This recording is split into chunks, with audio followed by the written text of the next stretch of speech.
akong isa-isang gol na nakabiting patiwarik sa isang puno sa harap ng monasteryo. Ninais ko po itong ipagbigay alam sa inyo dahil alam ko po ang pinagdaraanan ninyo ni Haring Polibio na magkaroon ng isang anak. Ito na po siguro ang hulog ng langit para sa inyo. Salamat sa Diyos! Tinupad niyo rin po ang aming kahilingan na magkaroon ng anak na susunod sa yapak ng aking asawa. Maraming salamat sa iyo, masugid na pastol. Mula ngayon, kikilalanin siya bilang Edipo. At balang araw, pagtungtong niya sa tamang edad, siya ang susunod sa yapak ng aking mahal na asawa. Nang lumaon, naabot na ni Edipo ang tamang edad. Sumangguni siya sa manghuhula. Mapapatay niya ang kanyang ama. Napagpasyahan ni Edipo na lisanin na lamang ang kronito upang maiwasan ang hula ng manghuhula. At napadpad siya ng tadhana sa Tebas. O kay gandang dilag naman ang aking nasa harapan. Parang pinana ni Cupido ang aking makatang puso upang mahulog sa kanya.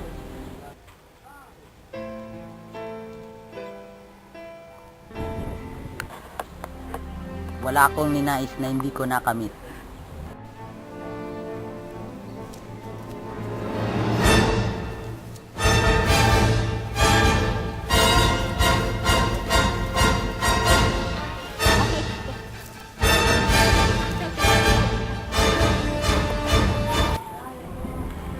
Ngayon, wala nang makakadlang sa pag-iibigan namin ni Yocasta.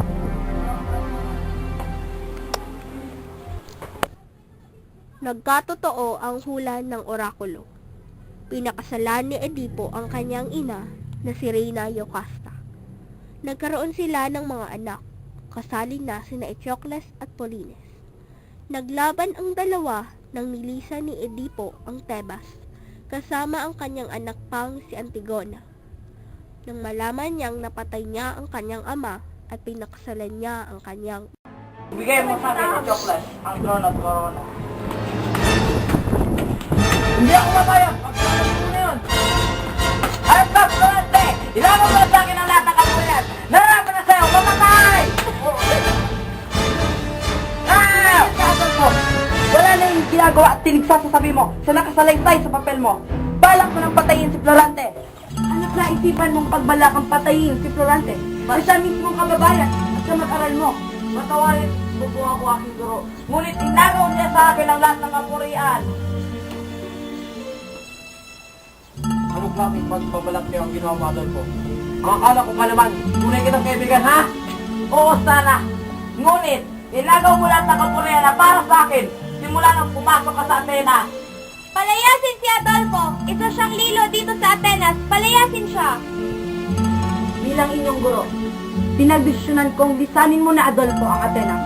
Hindi nararapat ang katulad mo dito sa Atenas. Napagdesisyonan ni Antenor na pabalikin na lamang si Adolfo sa Albania. Ngunit, pagkaraan ng isang taon, may dumating na sulat kay Florante galing kay Duque Briseo na naglalaman na nilisan na ng kanyang ina ang mundong iba. Mahal kong Florante, kumusta ka na dyan sa Atenas? Sana maayos lang ang kalagayan mo. Ngunit, may ibabalita ako sa iyong alam kong hindi ikagagalak ng iyong damdamin kapag iyong nabasa. Pero, kailangan ko pa rin sa iyong ipaalam. Ang iyong inang Floresca ay pumanaw na. Hindi ko man makayanang tanggapin ang nangyari, ngunit dapat nating akuin ito. Sana'y hindi ito makaapekto sa iyong pag-aaral. Kung nanaisin mo, umuwi ka na dito sa Albania. Na, bakit nililisan mo ang mundong ibabaw na hindi man lang tayo nakapag-usap? Ang daya nyo po. Ang sabi nyo, ingatan ko ang sarili ko. Ginawa ko naman. Pero ikaw, hindi naman po ako sa nagtatampo. Pero sana, binisita nyo man lang ako. Mahal na mahal kita, ina. Florante, anong nangyari? Bakit ka umiiyak? May masama ba sa'yo? Wala aking kaibigan. Nabalitaan ko sa aking amang Briseo na pumanaw ng aking ilang Floresta. Tahan na, Florante. Ayos lang yan. Ay isipin mo, nang pumanaw ang iyong ina, nasa isip ka niya at mahal na mahal ka niya.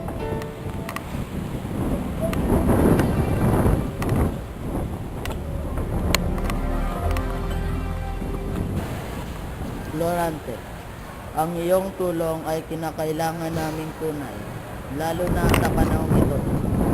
Ang kaharian ng iyong ina ay nasasakop ng mga Moro. Kung nanaisin mo, umayo ka na pabalik sa Albania. Nagmamahal, Haring Linseo. Paano ang aking pag-aaral? Mabuti pa't sumangguni muna ako sa aking guro.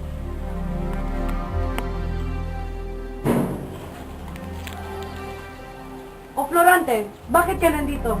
Di ba walang pasok? Pinadalan po ako ng liyam ng aming amang Linseo na nagsabing bumalik ako sa Albania para magbigay tulong sa kanilang hukbo. Maaari po ba akong bumalik sa Albania? Dahil marami na rin ang iyong napag-aralan. O sige, pinahintulutan na kitang bumalik sa Albania. Ngunit, pakatatandaan mo ang mga payo at pangaral ko. At lagi mong tatandaan, nasa palibot lamang ng Albania si Adolfo. Maraming salamat aking guro. Pero magkakaiwalay kami ni Menandro. Tagal ko na dito sa Atenas. Itunuring ko na siyang tunay kong kapatid. Masakit din sa akin ang mawalay sa kanya. Huwag mo na alalahanin niyo, Florante. Ganon din ang turing ko sa'yo. O hala, sige. Pinapayagan ko ng sumama si Menandro sa iyo, Florante. Basta't lagi niyong pakakatandaan ang mga pangaral ko sa inyo.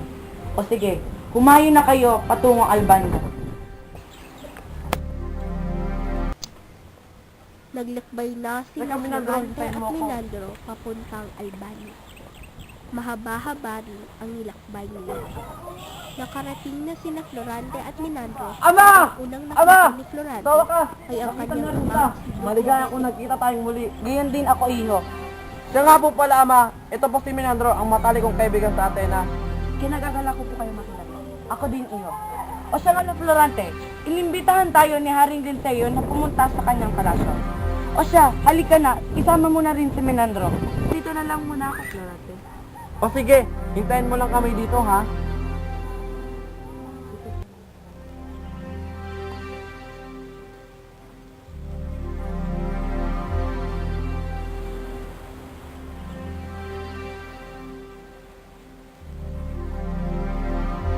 Salamat, Dr. Berteo, at dinaundakan mo ang aking paanyaya. Ah, Haring Linseo, ito nga po pala ang aking anak na si Florante. Magandang araw po, ma. Nagagalak kitang makilala, Florante. Ah, Haring Linseo, bakit nyo nga po pala kami pinatawag sa iyong palasyo?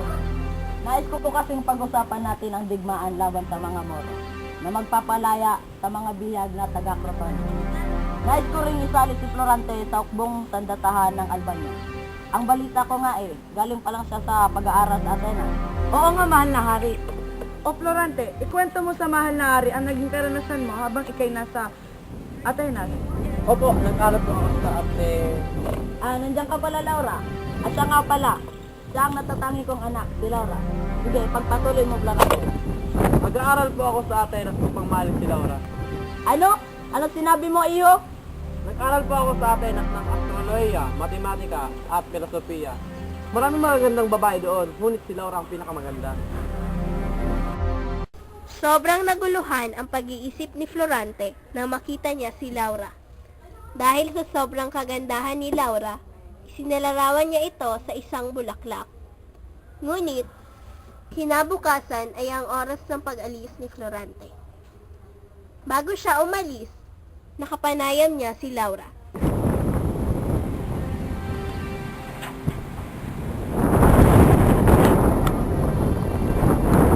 O Laura, mula nang masilayan ka, isipan ko'y gulong-gulo na. Parati kang nasa isip, maging sa aking mga panaginip. Hayaan mo ako sa iyong puso'y magtapat sa pag-ibig ay nararapat. Paliligayan kita magpakailanman. Pagkatapos ng pagtatapat ni Florante, tuluyan na siyang sumama sa kanyang hukbo at nakipaglaban sa mga Morong sumakop sa Crotona. Ang hukbo ng mga Moro ay pinamumunuan ni General Osmalik. Nagtagal ang kanilang laban ng halos 5 oras.